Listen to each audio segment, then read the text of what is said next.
इतनी महिलाएं खड़ी हैं।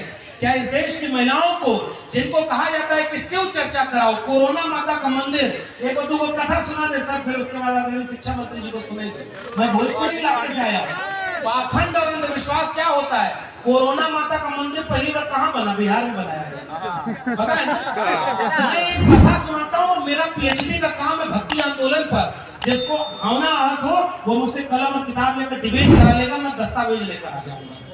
लेकिन हमारे यहाँ भोजपुरी में एक किस्सा है, एक गांव में गधा मार दिया 4 बच्चों ने। गांव वाले जाकर उनसे बोले कि अरे भाई, और किसी जाति के खिलाफ नहीं है, उस मानसिकता के खिलाफ है, याद रखिएगा। जब उनसे जाकर बोले कि अरे भाई, उन्होंने गधा मार दिया है, क्या होगा? तो कहा ये तो बहुत बड़ा पाप है। माताओं आप लोग सुनना इस कहानी को। जब उनसे जाके पूछा गया तो कैसे इससे मुक्ति मिलेगी, तो कहा हमारे वाले लोगों को बुलाकर खिलाना पड़ेगा। तो कहा इसमें तो बड़ा खर्चा आएगा। कहा बिना खर्चा के मुक्ति नहीं मिलेगी। तब तक पीछे से गांव वाला उनसे जाकर बोला कि भाई साहब, जो 4 लड़के गधा मारे हैं उसमें एक आपका बेटा संतोष भी था। और जैसे ही ये बात उनको पता चली, वो चुपचाप बैठे और भोजपुरी में एक कहावत पढ़े कि 2-4 लड़कन में एक संतोष और गधा के मरले में कौनो न दोष। अब इस कहानी का मतलब समझ रहे हैं ना? ये जो पाखंड और अंधविश्वास का आलम है, इससे मुक्ति कैसे मिलेगी? महात्मा ज्योतिबा फुले ने एक नाटक लिखा है जिसका नाम है तृतीय रत्न। उसमें एक आदमी के बारे में लिखा है कि उसका आदमी का बहुत दुख चल रहा था जीवन में, तो उन्हीं के पास चला गया। उनके पास गया तो कहा कि भाई बड़ा कष्ट है जीवन में, बेरोजगारी बहुत है, शिक्षा नहीं है। तो उसने कहा कि तुम्हारा पतरा देखना पड़ेगा। पता देखा, मंगल ग्रह को पता नहीं है कि उसके नाम पर भारत में कितनी शादियां टूट जाती है। बात समझ रहे हैं ना? तो पता देखा, और ये नाटक किसने लिखा है? महात्मा ज्योतिराव गोविंदराव फुले ने लिखा। तो पता देख के कहा कि तुम्हारा शनि ठीक जगह पर नहीं है। तो कहा हुजूर कैसे आएगा? तो कहा वही हवन कराना पड़ेगा। तो कहा बड़ा खर्चा आएगा। तो कहा 10,000 रुपया। तो कहा इतना पैसा नहीं है। तो कहा अच्छा चलो तुम्हारे लिए 50% डिस्काउंट लगा देते हैं, 5,000 रुपए में तुम्हारे लिए हवन कर देंगे। वो आदमी बोला नहीं साहब इतना भी पैसा नहीं है। तो कहा अच्छा 1 महीने के लिए हवन करा तो 1,000 रुपया दे देना। वो आदमी बोला बहुत गरीबी है, इतना भी पैसा नहीं है। तो अम्मा लोग आप लोग भी सुनिए इस बात को। तो उस आदमी से बोला कि 100 रुपया हमको दक्षिणा दो, हम तुमको मंत्र दे देते हैं, इसका जाप करते रहना, शनि ठीक जगह पर रहेगा। वो आदमी अपनी जेब निकाल कर दिखाया और कहा कि हमारी जेब में 1 फूटी कौड़ी नहीं है। तो सामने वाला आदमी गुस्से में खड़ा होकर बोला कि जब तेरी जेब में 1 फूटी कौड़ी नहीं है तो जा बेटा, शनि तेरा कुछ नहीं बिगाड़ सकता। सारी लड़ाई किसकी थी? आपका पैसा कलम और किताब पर खर्च होना चाहिए था और पैसा लेकर कोई और चला गया। किस्सा और सुनिए, नोटबंदी हुई थी ना, 500 और 1000 के नोट बंद हो गए। तो माताओं बहनों में एक लोग थी जो दबा के नोट रखी थी पति से छुपाकर। बिहार में तो वो वाला मामला बंद है, उत्तर प्रदेश में उसी से महिलाएं सबसे ज्यादा परेशान है। यहाँ जोर से जय भीम बोलेंगे और शाम को बिना पानी के। आप समझ रहे हैं ना? इससे भी बचना है हम लोगों को। जब उनका पैसा बचा तो चुपचाप सोची कि बैंक अकाउंट में जाएंगे, तो बैंक वाला कहा कि इसका तो आपको रिकॉर्ड देना पड़ेगा। तो सोची कि मंदिर में भगवान को चढ़ा लेते हैं तो कम से कम मुक्ति मिल जाएगी। तो पुरनकी जो नोट बंद हो गई थी 500 1000 की, चुपचाप ले जाकर के मंदिर में चढ़ाने लगे और जल्दी जल्दी अपना मन्नत मांगने लगे, बिटिया का ब्याह हो जाए, बेटवा की नौकरी मिल जाए और उनका जो तबियत ठीक हो जाए। अचानक एक वो आदमी बीच में आया और वो कहा कि अरे ये वाली नोट तो बंद हो गई है। तो महिला कही कि धीरे बोलिए, आपको पता है कि नोट बंद हो गई है, हमको पता है कि नोट बंद हो गई है, भगवान को थोड़े पता है कि और ये हकीकत में हुआ, इसमें किसी का अपमान नहीं है। तो वो आदमी बीच में बोला कि ये नोट भगवान थोड़े लेते हैं, उनको पता होना चाहिए। नोट जो लेता है उसको पता है कि ये नोट बंद हो गई। पाखंड अंधविश्वास के खिलाफ लड़ाई 2000 साल की इस देश की है। काकर पाथर जोड़ के मस्जिद लई चुनाए, ता चढ़मल्ला बाग दे क्या बहरा हुआ खुलाए।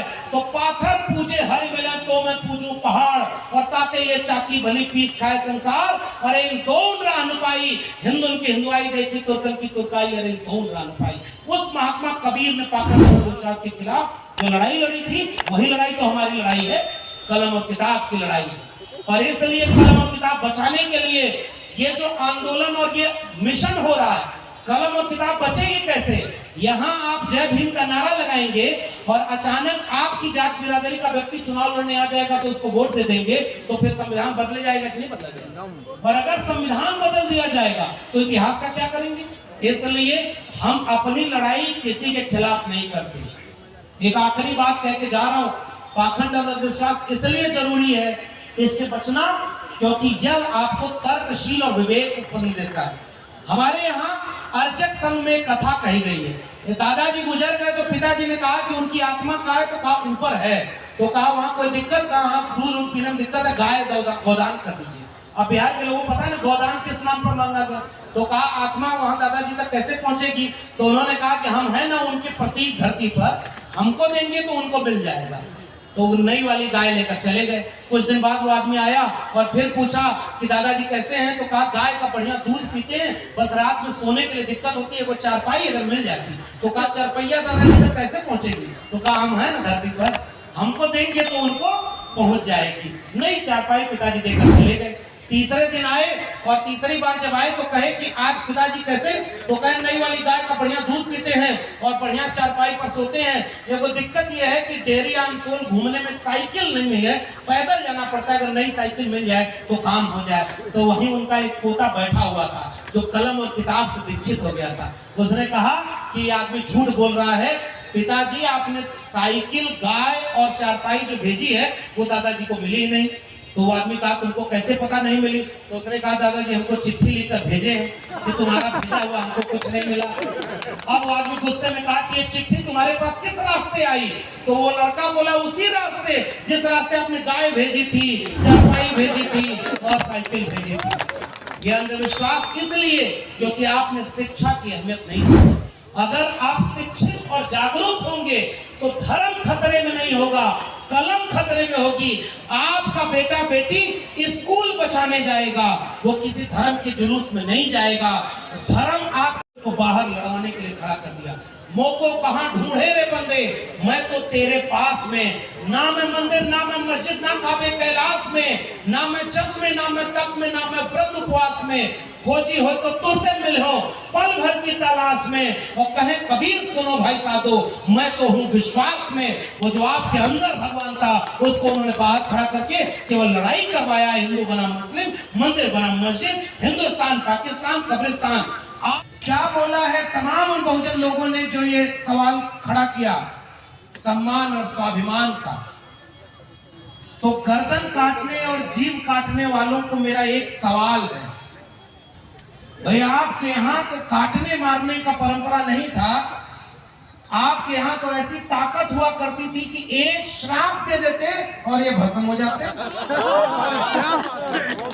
ये तो हिंसा आपके धर्म में तो थी नहीं। इसका मतलब कोई ऐसी ताकत नहीं है, कोई ऐसा श्राप बना ही नहीं है, वरना गर्दन काटने की बात नहीं करनी पड़ती। इसीलिए सबसे पहली बात यह है कि वैचारिक लड़ाई कलम और किताब से लड़ी जाती है। और त्रिशूल और तलवार के खिलाफ कलम और किताब की लड़ाई का साथ देने के लिए मैं इस मंच पर आया हूं और आप सबके सामने ये कबूल करता हूं कि इस कलम और किताब की लड़ाई को हम आगे बढ़ाएंगे और कलम किताब को जीतने की बात